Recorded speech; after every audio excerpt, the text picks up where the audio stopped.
Bendiciones, amados y amadas. Me alegra, me entusiasma volver a grabar otra enseñanza para cada uno de ustedes en sus diferentes países. El día de hoy, tal como podrán haberlo apreciado en el título, al igual que en la miniatura de este video, de esta enseñanza, estaremos hablando sobre las diversas identidades, las diversas máscaras, los diferentes nombres que nuestro adversario, nuestro enemigo, Hashatán, Lucifer, Satanás, Diablo, Helel, como gustes llamarlo, ha adoptado a lo largo del tiempo desde que se fundó realmente el hombre, desde las primeras civilizaciones. Por lo tanto, evidentemente no es algo fácil de poder unir estos hilos, por decirlo de alguna manera. Es algo que lleva mucho estudio, es algo que requiere no solamente la dirección o la guía del Espíritu Santo, del Ruach HaKodesh, sino mucho estudio sobre todo de historia, de culturas antiguas y, por supuesto, indagar de manera extensa en el sincretismo tanto actual como el de tiempos pasados. Así que espero que esta enseñanza sea de gran bendición. Cuando hablamos sobre las diversas identidades, los nombres, las transfiguraciones que Satanás, Yahweh lo reprenda, ha tenido a lo largo del tiempo, ciertamente no es algo fácil de decir o de hablar, porque pues básicamente Satanás ha estado de alguna u otra manera incluido en las diversas culturas, en las diversas regiones, en las diversas áreas de la tierra. Por eso es que literalmente el apóstol Pablo les dice, ¿verdad? El Dios de este siglo ha cegado el entendimiento de muchos. Entonces es complicado porque no es como que Satanás simple y sencillamente se haya puesto una, dos o máximo tres máscaras en su vida, haya cambiado, por decirlo de alguna manera, o haya adoptado 4 nombres falsos para él mismo y listo, eso es todo. No, la lista es bastante extensa. El propósito de esta enseñanza es, pues evidentemente, tener un poco más de madurez, un poco más de sabiduría y claro, un poco más de conocimiento. Así la próxima vez que a lo mejor usted esté en una conversación, que sus hijos le pregunten, que algún hermano tenga alguna duda sobre X o Y Dios falso que aparece en la escritura, usted pueda distinguir rápidamente si es o no es Satanás bajo el disfraz, bajo un disfraz distinto de su naturaleza. Así que bueno, bíblicamente hablando, vemos que a Satanás se le conoce de diversas maneras. Se le conoce evidentemente como Satanás, Helel, Lucifer, Diablo, el gran dragón rojo o gran dragón bermejo. También sabemos que él estuvo implicado en la caída de los primeros padres de la humanidad, Adán y Eva, cuando de alguna u otra forma logró apoderarse del Nahash y hacer toda esta revuelta entre los padres antiguos y por supuesto la comunidad de los Nahashim, como ya hemos visto en enseñanzas pasadas. Sabemos también que se le conoce como Baal Zebú. Sabemos muy bien que se le conoce como el Dios de este siglo en palabras del apóstol Pablo, el príncipe de la potestad del aire. Se le conoce también como la bestia, una gran bestia destructora. Entonces, ya a nivel bíblico, evidentemente, tenemos bastantes seudónimos o nombres que Satanás ha tomado para sí mismo de forma directa. Pero también la Biblia nos menciona uno que otro nombre o apodo, si usted lo gusta ver así, que Satanás adquirió para sí mismo de manera indirecta. Por ejemplo, vamos a hablar sobre el rey de Tiro, no el rey humano, evidentemente, de Tiro, sino el rey espiritual que gobernaba en la ciudad de Tiro. Esto ya lo hemos visto en enseñanzas pasadas sobre Ezequiel capítulo 28. Satanás también estuvo en la ciudad de Tiro. Recordemos que cuando Yahweh le da la orden al profeta mayor Ezequiel de ir sobre el rey de Tiro, recordemos que no toda la condena que se le da directamente al rey, al igual que ciertas características especiales, no iban relacionadas directamente al rey de Tiro, como por ejemplo tú, querubín santo, protector, lleno eras de hermosura, sobre piedras de fuego te creé, en Edén, en el huerto de Dios estuviste. Esto evidentemente no iba para el rey humano de Tiro, ya que él no había estado en ningún momento en el Edén. Sus vestiduras quizás, si bien es cierto que eran ropas quizás para muchos atractivas por ser de la realeza, pero no eran ropas que estaban constituidas por las piedras preciosas que portaba Lucifer, las cuales son las mismas que estarán, no todas, pero algunas en la patria celestial, que es la Nueva Jerusalén, y en su gran mayoría eran las mismas piedras que portaba el sumo sacerdote a través del pectoral de las piedras. Vamos a hablar sobre el rey de Tiro espiritualmente hablando, que es el mismo Satanás. En Ezequiel capítulo 28, cuando vemos que Yahweh le da la orden al profeta mayor Ezequiel, es de indagar cuál era la mayor deidad, divinidad o Dios, por decirlo de alguna forma, que gobernaba en esa área específicamente en el sentido geográfico. Y vemos que al indagar en la historia, al indagar en la antropología, el rey, espiritualmente hablando, que gobernaba esa ciudad de Tiro, era el rey Melcar o el dios Melcar.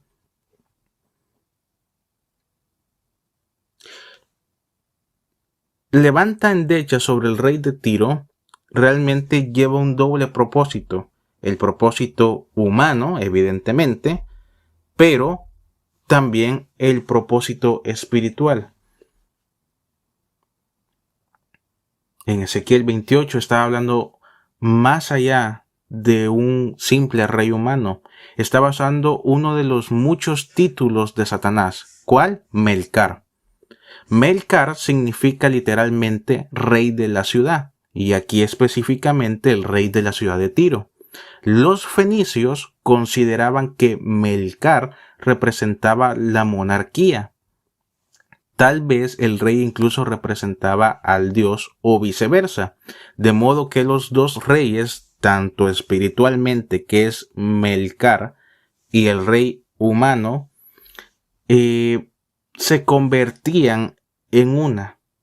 ¿Sí? Podríamos decir que el rey, humanamente hablando, de la ciudad de Tiro era como el achichincle, por decirlo en un término que no suene tan grosero, de Satanás. Rey de la ciudad, que es como se le conoce a Melcar, este dios falso, que es el mismo Satanás, también podría interpretarse como un eufemismo del inframundo, llamado la gran ciudad o el rey de la gran ciudad, el dios de la gran ciudad. Esto viene por parte del acadio Irkayú en la tradición mesopotámica. No conocemos realmente el nombre de pila de Satanás, porque la escritura realmente no lo revela. Muchos dicen, no, es que es Gelel, el portador de luz.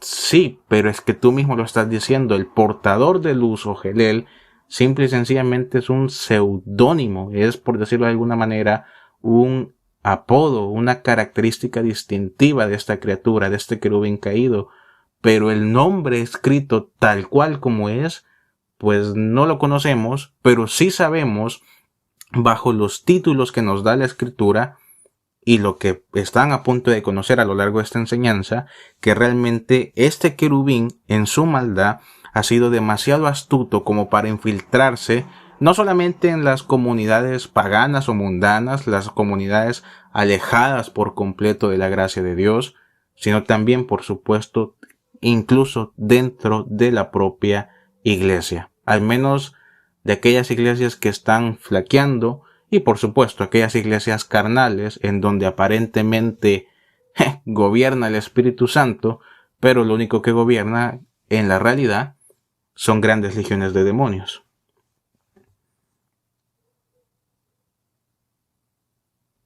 Entonces, si bien es cierto que no conocemos el nombre propio, el nombre original y el nombre de pila de Satanás, Yahweh nos reveló suficientes lugares clave para que podamos rastrear sus títulos hasta una entidad singular. Por ejemplo, George R. Barton escribe en su estudio sobre el panteón de Tiro que Baal de Tiro o el señor de Tiro era llamado Melcar, el rey de la ciudad o rey de la gran ciudad. Según aprendemos de la parte fenicia de una inscripción bilingüe de Malta, la parte griega de la misma inscripción antigua muestra que Melcar también fue identificado bajo el sincretismo de esa era con el pueblo griego. El pueblo griego ya no lo llamó Melcar, lo llamó Heracles. Heracles da la casualidad que es el mismo Hércules. El dios Hércules, o este semidios, mejor dicho, Hércules, del cual se ha mostrado a través de diferentes videojuegos, series animadas, caricaturas, películas infantiles, películas. Entonces, fíjate cómo ha trabajado astutamente Satanás. No le basta solamente con los diferentes títulos que Yahweh nos revela en la Escritura, sino que también se hace pasar como Melcar. Vienen los griegos desgraciadamente se podría decir que fueron quienes lo recibieron a brazos abiertos a Satanás. Fue una cultura quizás muy potente en el combate, muy fuerte, quizás con grandes filósofos, con mucha ciencia, con muy medicina. Alguien podría decir que fue una cultura, un pueblo bastante avanzado para su época, pero desgraciadamente también fue uno de los pueblos que le dieron rienda suelta a que Satanás trabajara dentro de sí.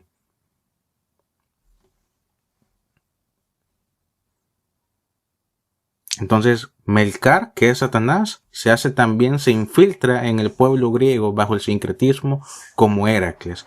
Heracles es a la misma vez Hércules. Melcar, también de acuerdo a inscripciones antiguas bajo el sincretismo, era también conocido como Baal, que es señor, como Ninurta, también como Enli o Enki, que ya hemos hablado antiguamente en enseñanzas del Nahash, y también era conocido como Eshmun. Este título es bastante importante, le pido de favor que lo tenga en cuenta. Por lo tanto, Satanás, historiadores como Flavio Josefo, se refieren a Melcar y Heracles, que es el mismo Hércules, de manera conectada, es decir, no hay una diferencia entre Melcar, Heracles y Hércules. Esta palabra de Heracles, que es el mismo Hércules, proviene de la palabra Hera y fama.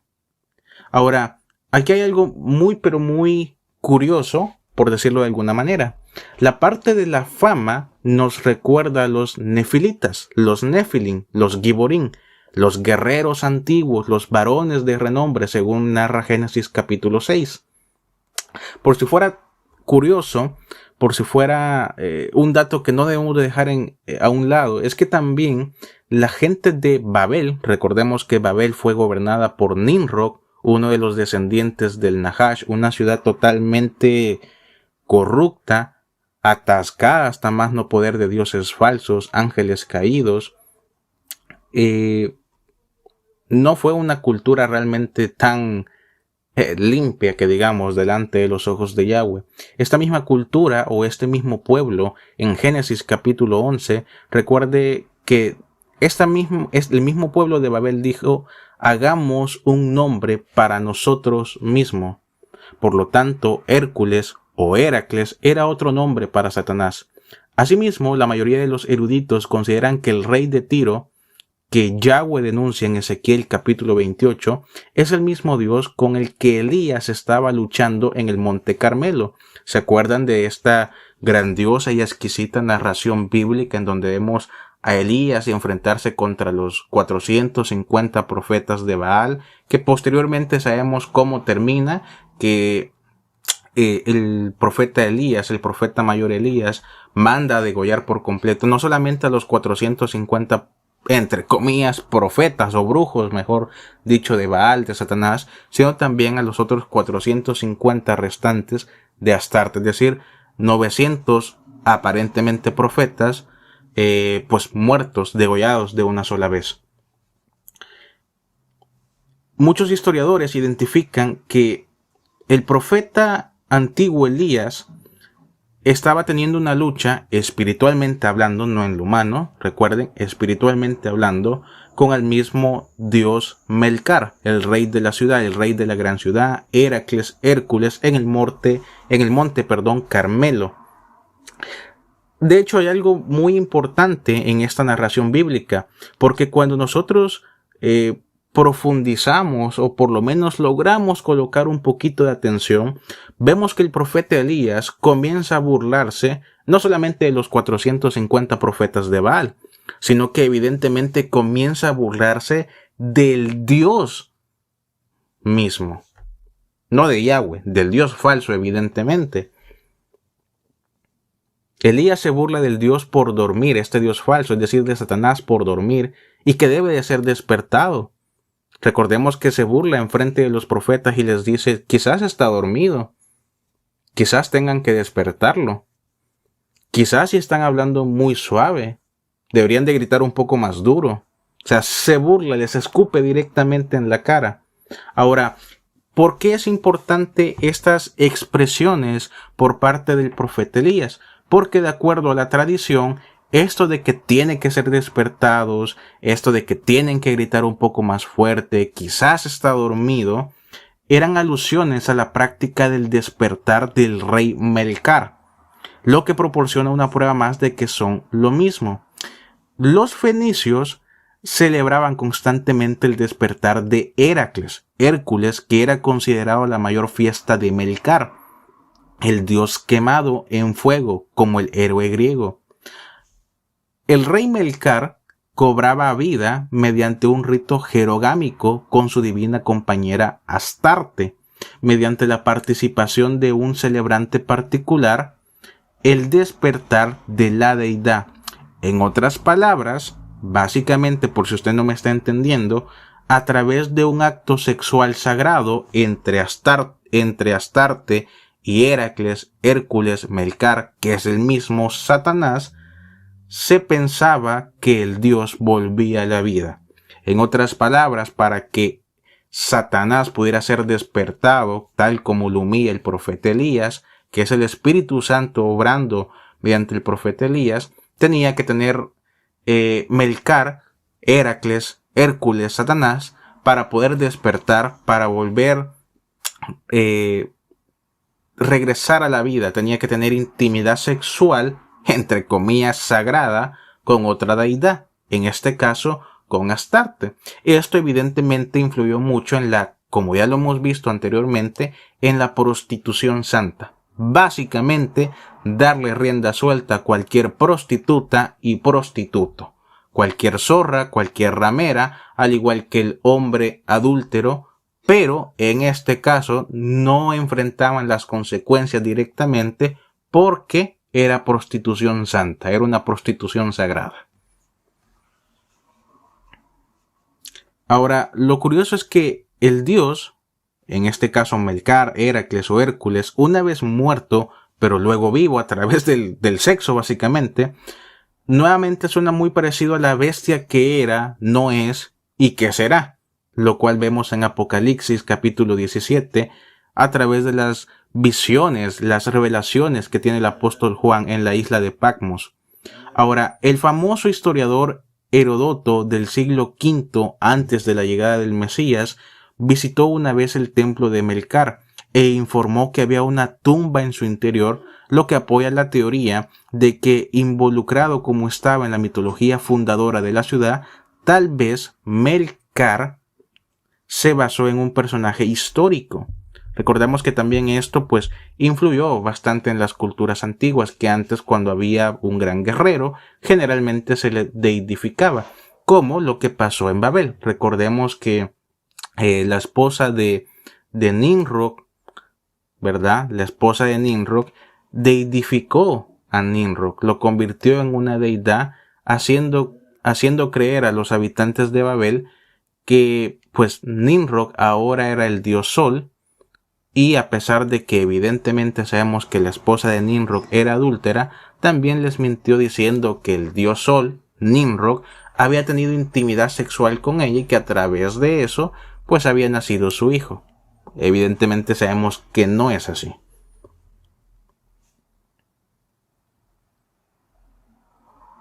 Ahora, según Herodoto, este antiguo historiador, él opinaba que el pueblo tirio rendía homenaje como a un héroe, es decir, como a alguien que había muerto, a alguien que originalmente era mortal. Entonces, fíjate, no solamente tenemos que Satanás es el dios de este siglo, el gran dragón bermejo, Gelel, el portador de luz, Lucifer, Satanás, Diablo, Baal, Baalzebú. Como acabamos de ver, también es Melcar, que a la misma vez es Heracles, quien es a su vez Hércules. Ahí tienes ya otros tres títulos, otras tres máscaras que ha logrado utilizar el enemigo a lo largo del tiempo. Ahora, fuera bonito, evidentemente, si esto solamente hubiera pasado en las civilizaciones, en las culturas, en los pueblos, en las naciones, en las tribus totalmente alejadas de Yahweh. Mas, sin embargo, desgraciadamente sabemos que en la escritura, pues el pueblo de Israel también cayó en estos tipos de errores.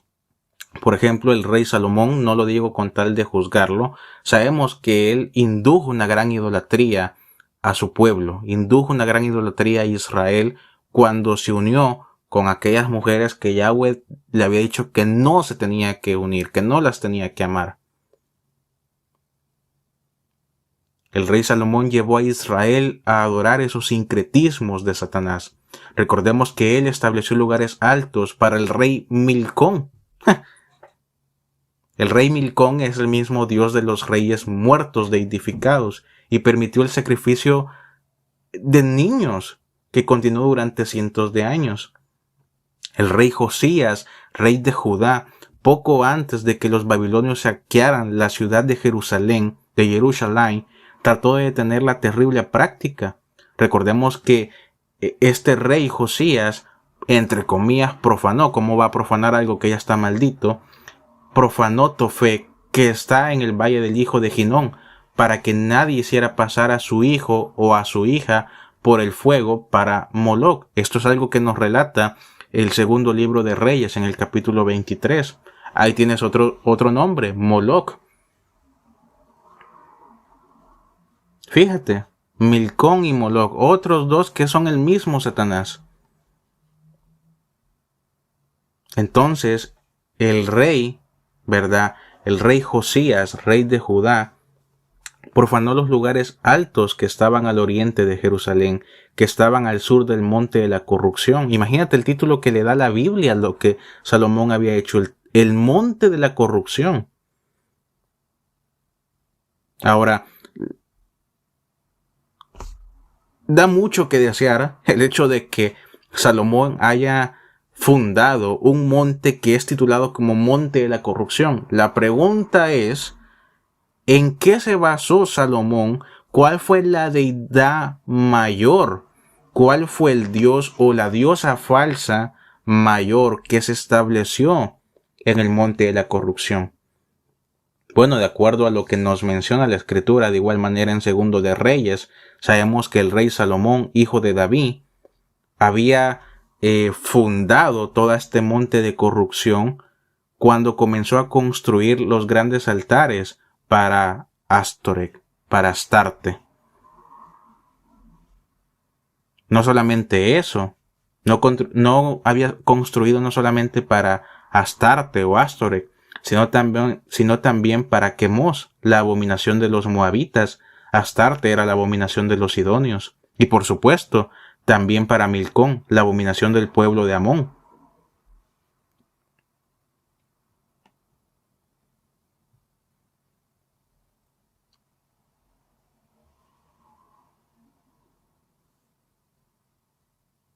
Es increíble, ¿no? Vemos que el enemigo ha sido demasiado astuto, tal cual como lo hace una serpiente, de esconderse detrás de las rocas, y cuando mira que el jinete está cansado, sale rápidamente y da el zarpazo audaz. Asimismo ha trabajado Satanás a lo largo de la historia, y esto evidentemente no es para exaltarlo, claro que no. Claro que no. Pero es necesario que sepamos todo esto para identificar realmente quién es quién de los dioses antiguos. El gran dragón, Enlil, Enki, Satanás, es el mismo espíritu engañoso detrás del héroe griego Heracles, Hércules, Baal, Melcar, Milcón. Ahora, también en el pueblo griego se desarrolló un mito fantasioso sobre Asclepio, el Asclepio griego que adoptó muchos atributos de los dioses curanderos semíticos.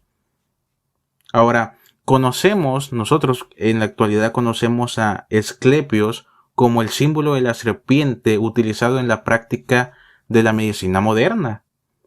Si bien esto no significa que no debamos acudir al médico, evidentemente no, sí revela los fundamentos filosóficos de la medicina. Melcar, Heracles, Hércules, Milcón, Satanás básicamente, en pocas palabras, ahí fue donde se fundó este origen de la medicina como negocio, y eso es algo real.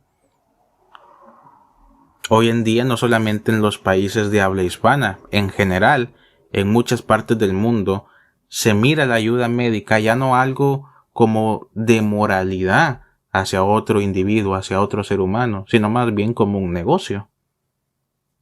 Igual y puedes estarte muriendo, pero si no tienes seguro, si no traes unos $10,000 en tu cartera, igual y puede que no te atiendan y te dejen morir.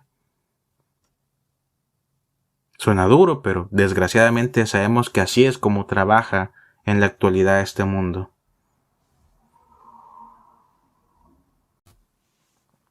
Lo curioso es que Melcar, Heracles, Hércules eran dioses situados en el Mediterráneo cuyos orígenes se encuentran en la tierra de Mesopotamia, la tierra de Sinar, como lo evidencia la escritura. La evidencia arqueológica de Mesopotamia sugiere que la figura de Heracles, es el mismo Hércules, se encuentra ya a mediados del tercer milenio. Los arqueólogos encontraron en sellos cilíndricos acadios un héroe probablemente llamado Ninurta, el hijo de Enki, el hijo de Satanás básicamente, también conocido como el dios de la tormenta.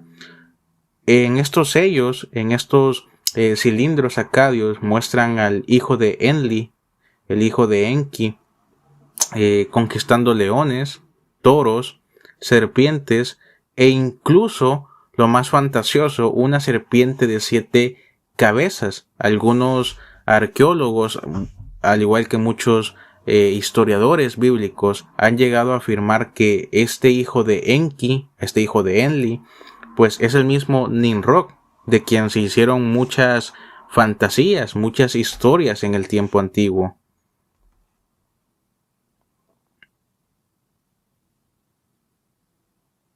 Y esto no es algo loco de llegar a pensar o de llegar a creer, porque si su misma esposa Semiramis lo identificó como el dios Sol, no digamos el resto del pueblo. Recordemos que la propia escritura dice que Nimrod era un gran cazador.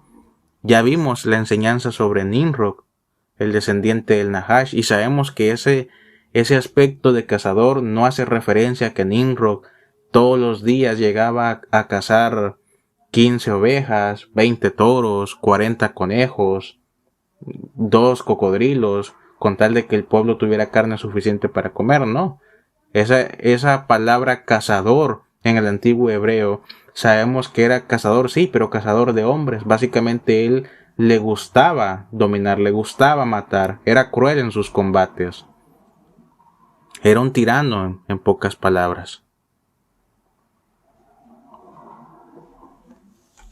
Ahora, Nimrod y Ninurta, al estudiarlos a ambos de manera individual y luego comenzar a ver diferentes conexiones, podemos llegar a concluir que tanto Nimrod como Ninurta son la misma persona. Ninurta, según la mitología, era hijo de Enki, Satanás básicamente, de quien hemos aprendido durante tanto tiempo a través del canal. Hemos indagado sobre el estirpe de Satanás. Nimrod, por otra parte, evidentemente, sabemos que era uno de los principales descendientes de la estirpe de Caín, del propio Caín.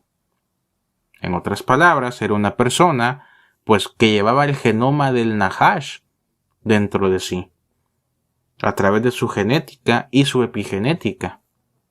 Y en este caso vemos que Nimrod sí llegó a activar esos patrones genéticos del Nahash, por como lo muestra la escritura, toda su vida fue básicamente un derramamiento continuo de sangre.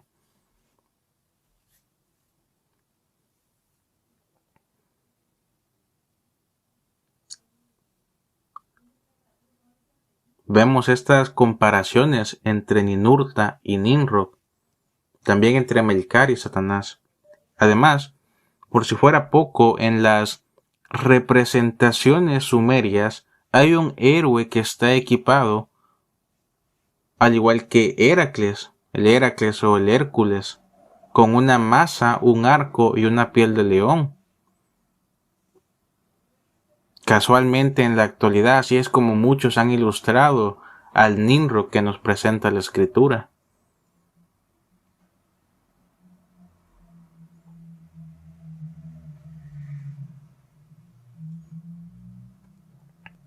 Un dato curioso es que de acuerdo a todo lo que se ve relacionado a Heracles, que es el mismo Hércules, la búsqueda de Heracles dentro de la mitología, de sus manzanas, de las Hespérides, es similar a este mito de Gilgamesh, a la epopeya de Gilgamesh. Recordemos que Gilgamesh constantemente buscaba la inmortalidad. Ahora, lo extraño es que Heracles, quien es el mismo Hércules, era conocido como un maestro de los animales en las tradiciones griegas. Un rasgo que sugiere sus cualidades de dragón, de acuerdo a muchos maestros.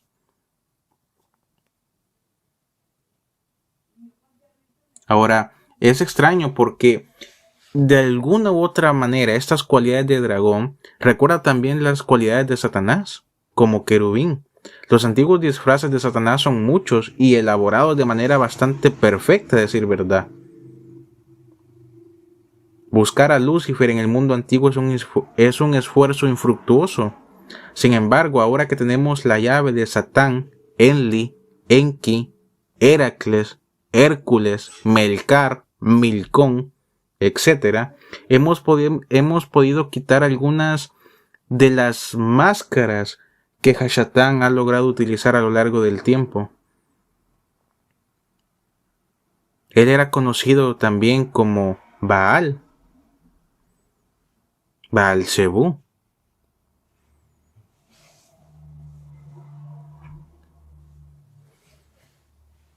Ahora, lo más curioso es que Satanás en cada tribu que estuvo, y esto es algo que no solamente le pido que se guíe por lo que está recibiendo en esta enseñanza, de ser posible indague usted también, indague, investigue, no importa si le toma tiempo, pero hágalo, podrá enriquecerse más.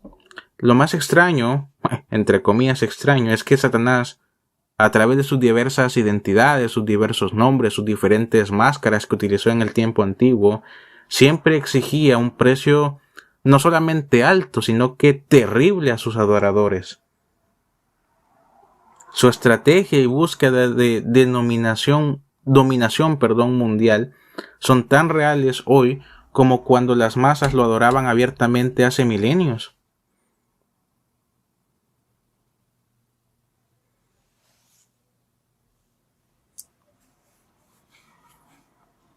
Vemos que cada dios falso que se relaciona con Satanás generalmente siempre exigía prostitución santa, muchas veces canibalismo, sacrificar al descendiente, al hijo, a la hija. Pasar por fuego básicamente era arrojarlos. Nada extraño a cómo actúa el día de hoy a través de muchos altos grupos satanistas. Hay que sacrificar a mujeres embarazadas. Muchas veces una de las cosas más aberrantes, esto me tocó leerlo en Reddit, en una pregunta que lancé hacia los antiguas personas que habían sido satanistas. Uno de ellos comentaba que muchas veces en los rituales que hacían se exigían que en las lunas llenas, si había una mujer embarazada, tenían que matarla básicamente, pero el único detalle es que no la mataban de la manera más humana posible, sino que lo que hacían era literalmente abrirle el vientre y comerse el feto entre todos. Una parte del feto de la criatura que se estaba gestando tenía que comerla. Entonces a lo mejor, y a mí me tocaba la cabeza, a ti te tocaba un pie, a ti los dedos de las manos. Algo totalmente aberrante y asqueroso. Así es como realmente ha actuado Satanás, dando entre comillas, como muchos lo defienden, no hermano, es que Satanás es bueno, él es un amor, él es algo bonito, es algo agradable porque él dio el conocimiento a los primeros padres.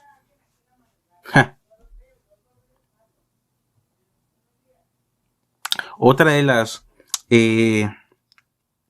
identidades o seudónimos que ha utilizado el adversario, y esto es algo que también vemos en la escritura, es ese título del gran dragón.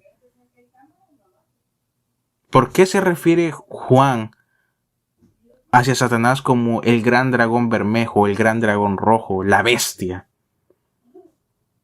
Ahora, vamos a indagar en el pasado y nos damos cuenta que este título de gran dragón ya estaba en la antigua Mesopotamia. La evidencia mesopotámica del gran dragón es abundante y da un mayor contexto a lo que el apóstol Juan estaba viendo en el libro de las Revelaciones, en Apocalipsis, a través de la isla de Patmos.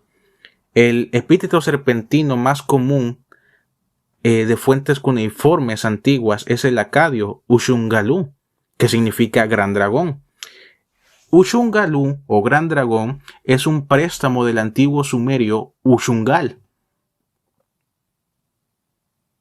El título de gran dragón, Ushungalu, que proviene de Ushungal, era un epíteto típico para los numerosos sincretismos que hubo en el pasado que se originaron estrictamente de Enlil, quien es Enki, básicamente Satanás.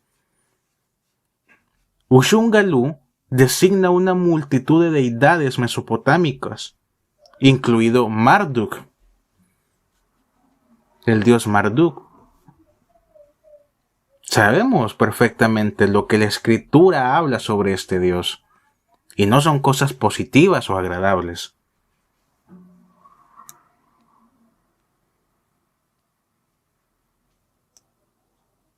Este dios Marduk, esta antigua deidad, que es el mismo Satanás, generalmente siempre se exaltaba a sí mismo, exaltaba una posición sobre la humanidad. A Marduk se le atribuyó también el refrán del gran dragón que está por los cielos y la tierra. Imagínate.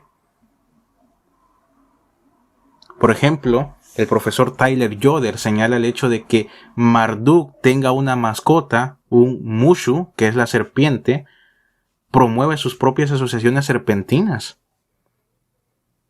Ahora, ¿por qué es importante esto de el título de la serpiente o las mascotas que tuvo esta deidad?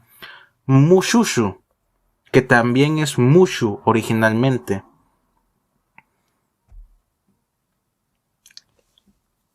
Ahorita lo va a descubrir.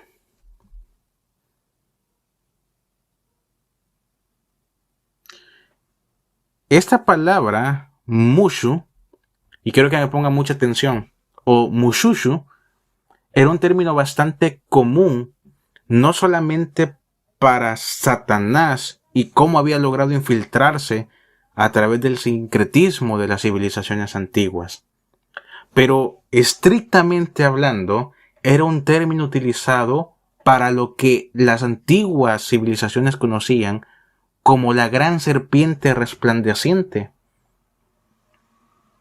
Lo extraño es que la gran serpiente resplandeciente, tal como lo vimos en la enseñanza del padre de Caín, donde estudiamos más a profundidad la estirpe del Nahash, esta gran serpiente resplandeciente tiene las mismas características que el Nahash que nos presenta la escritura a través del idioma hebreo, y tiene las mismas características de Enli y Enki.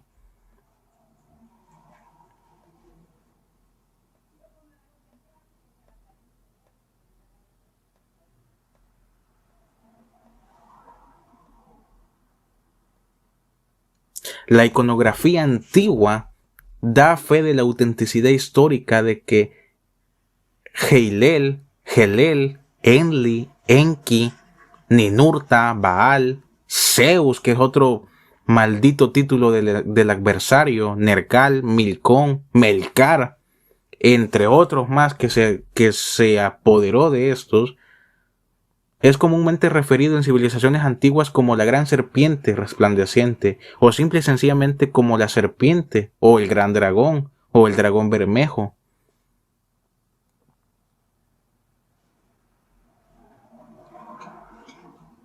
Lo extraño es que Ushungalú, que Mushushu evidentemente es Mushushu,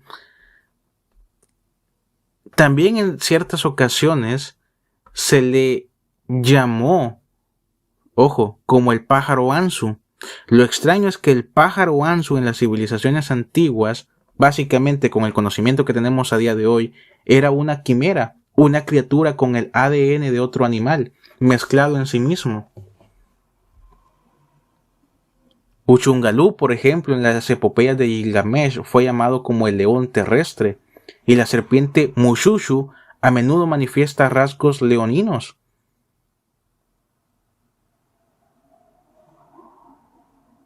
La cuestión es que el gran dragón que vemos en las civilizaciones antiguas no es el clásico dragón legendario de la Edad Media que escupe fuego, como lo hemos visto quizás en diferentes películas, y es algo a lo que se adhiere muchas culturas asiáticas.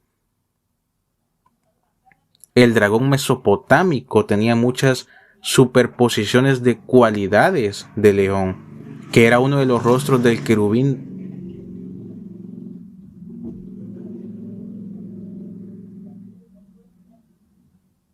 Extraño, ¿no? Recordemos que Satanás era un querubín, sigue siendo un querubín evidentemente, caído, pero es un querubín. De acuerdo a las propias escrituras, los querubines tienen 4 rostros. Uno de león, uno con semejanza de hombre, con semejanza de águila y con semejanza de toro.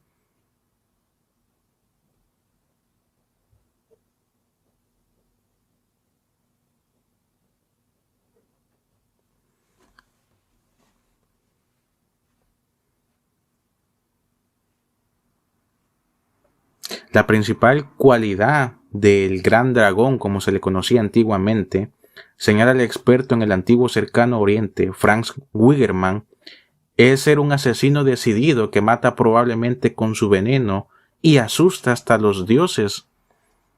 Los dioses en este caso vendría a ser evidentemente los ángeles caídos, aquellos que se transfiguraron como dioses.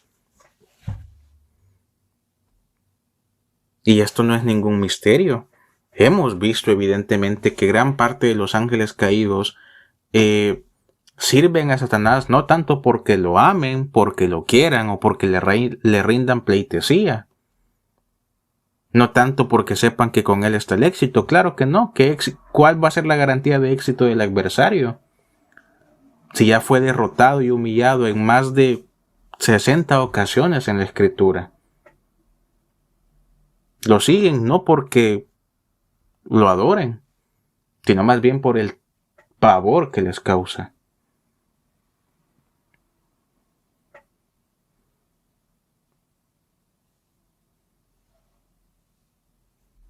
El gran dragón en la antigua cultura mesopotámica, curiosamente, tenía 7 cabezas, tal cual como lo dice Juan en Apocalipsis.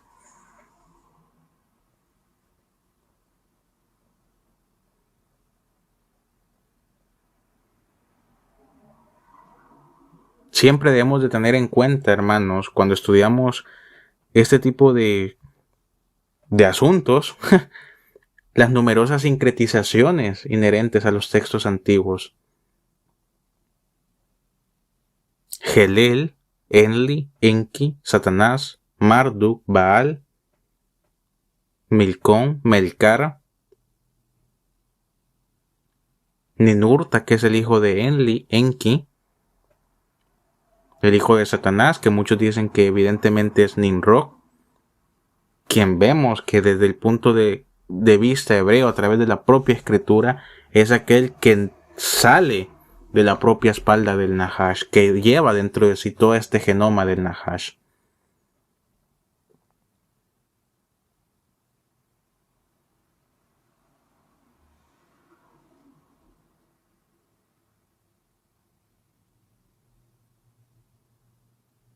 Nergal, por si fuera poco, el dios de los muertos, el cual es una misma sincretización de Enli, fue representado en su momento con la misma descripción como un gran majestuoso dragón que derrama su veneno sobre los dioses. Imagínate.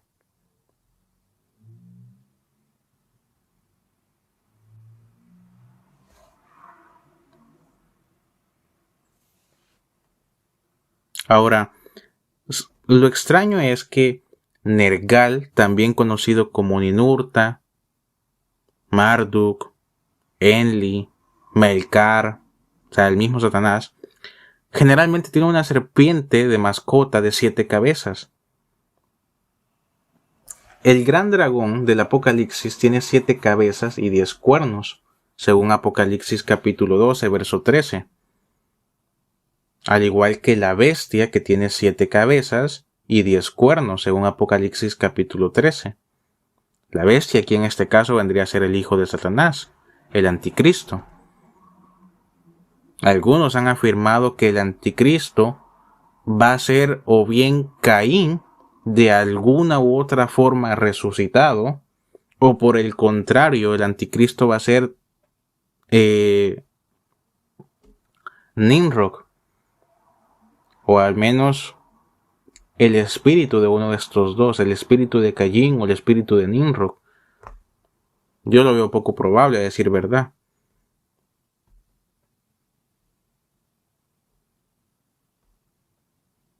Lo extraño de todo esto es que el apóstol Juan, recordemos, que logra ver una de las tantas cabezas como si hubiera sido herida de muerte, y su herida mortal, su herida de muerte evidentemente, posteriormente fue sanada. Y todo el mundo se maravilló y siguió a la bestia, según lo que muestra Apocalipsis 13:3. De acuerdo a la figura que estará apareciendo en estos momentos, la imagen, vemos que también se parece mucho a lo que ya existía en la Mesopotamia antigua. Dios está revelando que los símbolos del Apocalipsis se relacionan directamente con los dioses falsos de la antigua Baal, Babilonia, Babel. Gran parte para definir las imágenes representativas que utiliza el apóstol Juan en Apocalipsis se encuentra el descifrar los antiguos monumentos babilónicos.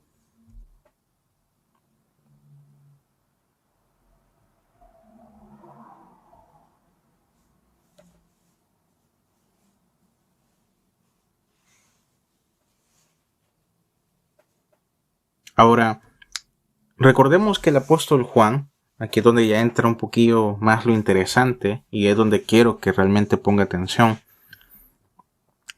Juan se expresa de Satanás como un dragón bermejo, un dragón rojo, un gran dragón color rojo, un gran dragón bermejo. Mushushu, como lo acabamos de ver. La pregunta es, ¿cómo pudo el apóstol Juan, en lo humano, hablar acerca del Mushushu de cientos de años antes?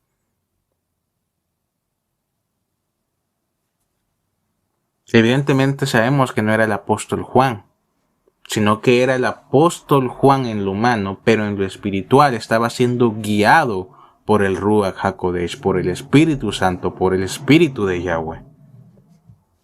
Juan, en su humanidad, no podía saber que la palabra Mushushu significaba dragón temible o dragón rojo o serpiente temible, serpiente que derrama veneno sobre los dioses.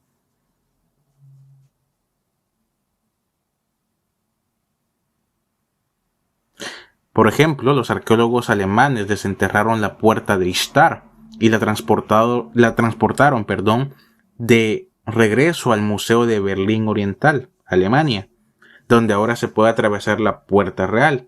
En las paredes de la puerta de Ishtar, que datan del imperio neobabilónico aproximadamente del siglo VII o siglo VI antes de la llegada del Mesías, se puede ver la mascota, por decirlo de alguna forma, de Marduk, un Mushushu.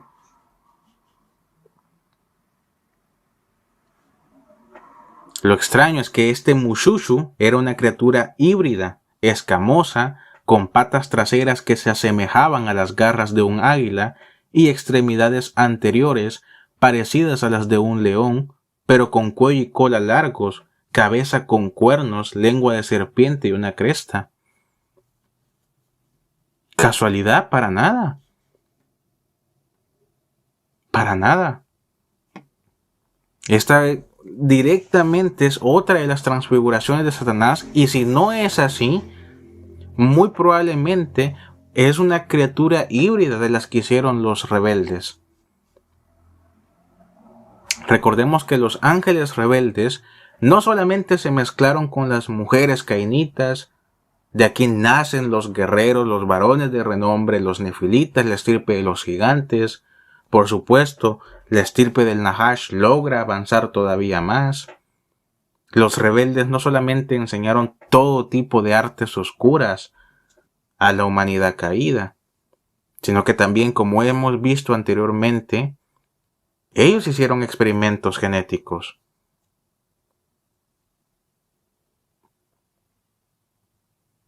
Así que muy probablemente esta criatura, si no es Satanás mismo, si no es una transfiguración de Satanás, es una criatura híbrida, sacada evidentemente de las antiguas criaturas híbridas que hicieron los rebeldes.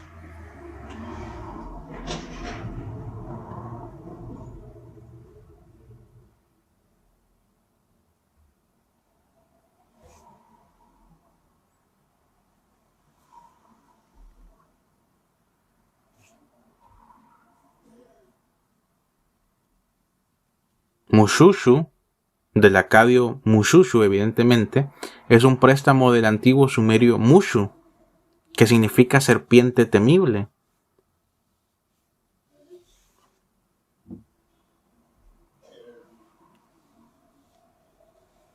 Ahora, el Espíritu Santo, mediante el apóstol Juan, menciona en Apocalipsis capítulo 12, verso 3, que hubo una señal en el cielo y apareció un gran dragón rojo y ardiente.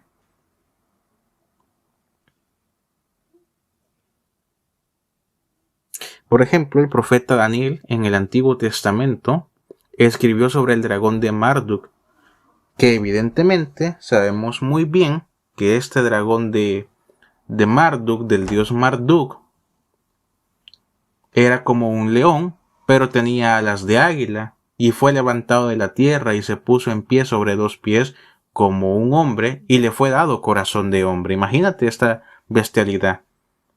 Esto no es algo que diga yo, esto es algo que usted puede ver en el libro de Daniel, capítulo 7. En la iconografía antigua de Mesopotamia se puede ver al Mushushu caminando como una bestia y de pie como un hombre. Este dragón, este Mushushu, esta serpiente antigua, esta serpiente resplandeciente, este Nahash, en pocas palabras, era un símbolo de la fuerza de Marduk y en oposición al Dios verdadero. Dios prometió juzgar a Marduk, o sea, a Satanás básicamente.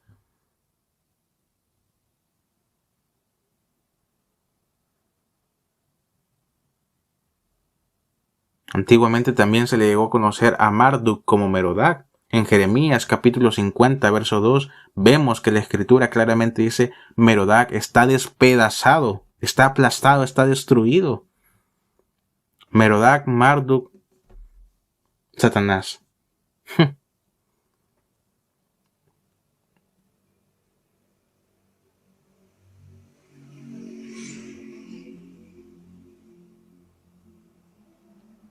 Entonces, amados y amadas, esta antigua serpiente sumeria, la Mushushu, tiene las mismas cualidades y se correlaciona directamente con la serpiente hebrea, entre comillas serpiente, que nosotros vemos en el Génesis, la Nahash.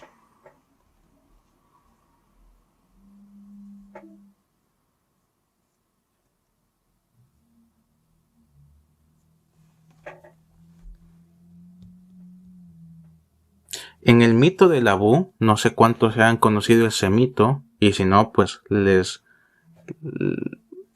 les hago la invitación a que lo lean, porque se van a dar cuenta que en este mito hay varias características que se comparten directamente con Satanás y el Nahash. Por ejemplo, en el muy famoso mito de Abu, Enki, Satanás, envía al Mushushu, al Nahash, para acabar con la ruidosa humanidad. En Génesis, como nosotros nos damos cuenta, la intervención de Nahash con Eva resultó en un gran desastre.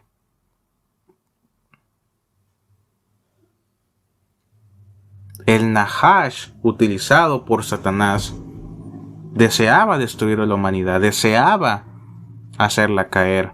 Y no solamente en el tiempo antiguo, también en el tiempo actual. Hemos logrado rastrear la simiente de la entre comillas serpiente, la simiente del Nahash hasta la actualidad, y sabemos que siguen vivos, que no fueron destruidos en el diluvio de la época del patriarca Noé. Ya hemos hablado sobre esto antiguamente en el canal.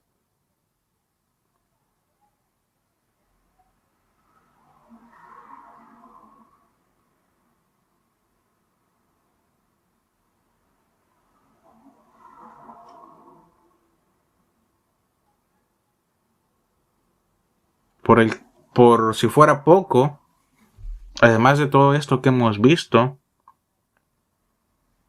el profesor James H. Charlesworth señala que Mushushu, o la serpiente antigua Mushushu, o el Mushu y el Nahash, también están correlacionados en el idioma. Porque antiguamente, cuando se prestaban ciertas vocales, generalmente de un idioma a otro, solían transcribirse de manera diferente. Él señala que Mushushu o Mushu sí tiene una alta probabilidad de que el pueblo hebreo lo haya adoptado para la escritura, no como Mushushu o como Muchu, como evidentemente, sino como Nahash.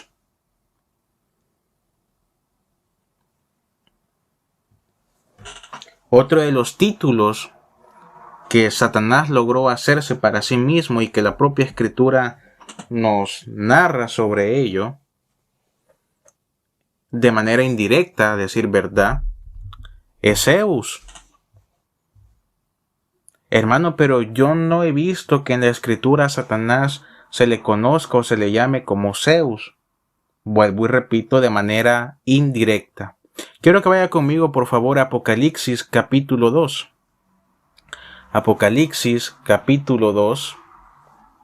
Lo que el Espíritu Santo hizo a través del apóstol Juan es algo extremadamente sorprendente, a decir verdad. Apocalipsis capítulo 2, verso 12 y 13, mira lo que dice. Y escribe el ángel de la iglesia en Pérgamo, el que tiene la espada aguda de 2 filos, menciona estas cosas. Yo te conozco y conozco tus obras, y sé perfectamente en dónde estás morando, donde está el trono de Satanás. Sin embargo, retienes mi nombre y no has negado mi fe, ni siquiera en los días en que Antipas fue mi fiel mártir, el cual fue muerto entre ustedes, donde Satanás reina. Hasta ahí. La ciudad de Pérgamo. ¿Qué estaba en la ciudad de Pérgamo? El trono de Zeus.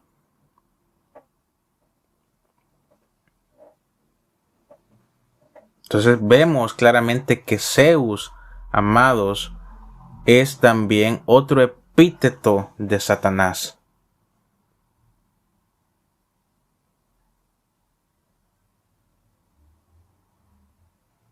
Por si fuera poco, muchos historiadores han dicho que también Satanás llegó a mezclarse dentro de la cultura de los amorreos o amorritas, como los menciona la escritura, a través del dios Amurru, el dios Pavilsac también.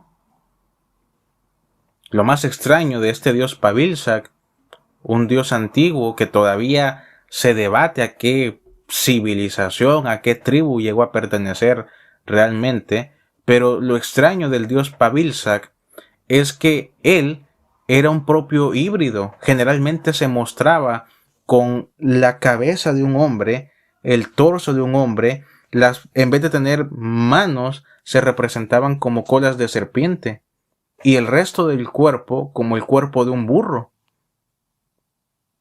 Ahora, por si eso fuera poco, lo extraño también es que generalmente los guerreros, por decirlo de alguna manera, los súbditos del dios Pavilsac, eran híbridos.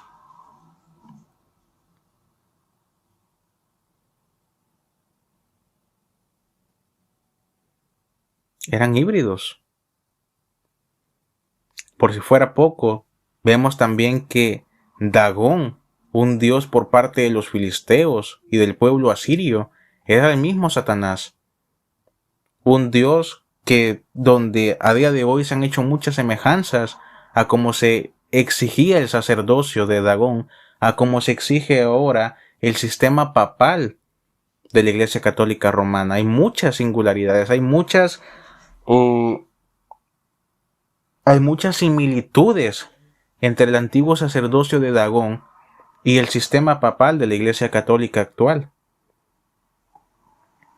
O sea, para que usted logre entenderme todavía más y no se me confunda tanto, porque quizás con tanto nombre, con tanto estudio, quizás alguien puede llegar a confundirse, hay que dejar algo en cuenta.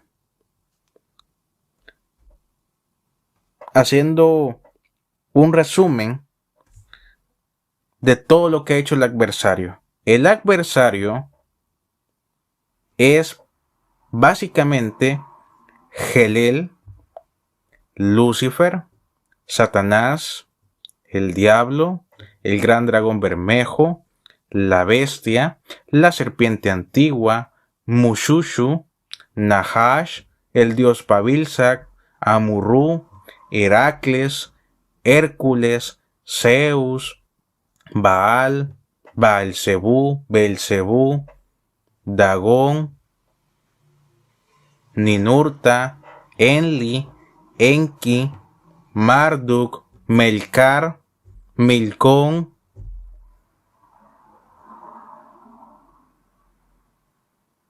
el dios de los muertos,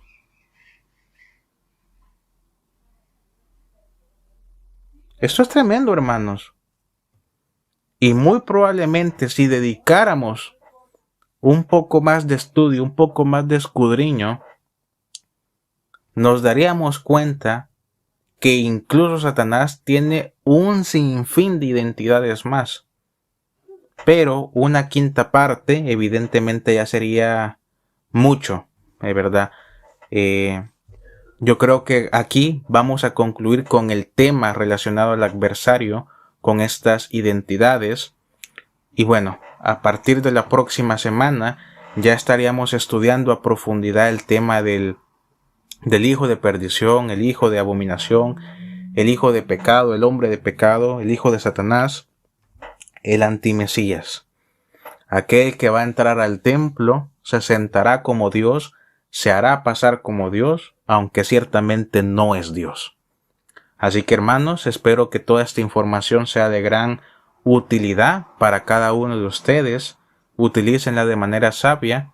Y bueno, ha sido nuevamente un gran honor, un gran placer poder compartir este poco o mucho conocimiento con cada uno de ustedes para que estén un poco más maduros en la fe, un poco más despiertos y por supuesto en algún momento usted pueda explicarle a sus hermanos en la fe, quizás a sus propios hijos, a los miembros de su propia familia, cómo es que el adversario a través del sincretismo logró infiltrarse en las civilizaciones antiguas y pues evidentemente cómo se ha logrado infiltrar todavía en la actualidad. Bendiciones, que Yahweh los cubra.